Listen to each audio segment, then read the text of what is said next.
হুসাইন বলে, নানা আপনার আব্বা আব্দুল্লাহ কি কোন নবীর মেয়ের জামাই নাকি? বলেন, আমার আব্বার নাম হলো আলী কাররামাল্লাহু ওয়াজহা। আমার আব্বা হলো শেরে খোদা, দুনিয়ার সব কাফির মুশরিকদের জন্য আল্লাহ আমার আব্বারে বাঘ বানিয়ে পাঠিয়েছে। বিষ্ণু বললেন, তাই তো। আবার হুসাইন প্রশ্ন করলেন, নানা বলেন তো আপনার আম্মার নাম কি? বিষ্ণু বললেন, আমার মায়ের নাম আমিনা।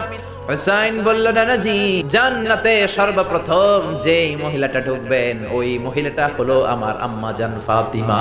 বিশ্বনবী কোনো কথা বলেন না। হুসাইন আবার প্রশ্ন করলেন, নানা বলেন তো আপনার নানার নাম কি? বিশ্বনবী বললেন, আমার নানার নাম হলো ওয়াহাব ইবনে আব্দে মানাফ। হুসাইন বলে, নানা আপনার নানা ওয়াহাব রে কে চিনে? আর আমার নানারে চিনে না এমন কোন মানুষ পৃথিবীতে নাই। এই হলো আমার নানা। এবার বলেন কে দামি? বিশ্বনবী আর ধৈর্য ধারণ করতে পারেন না, ধা ধা করে চোখের পানিগুলো ছেড়ে হোসেনকে বুকের মধ্যে জড়িয়ে ধরেন আর বলেন, হোসাইন তুমি ঠিকই বলেছ, আসলে আমি নবীর চাইতে তোমার দাম আল্লাহর কাছে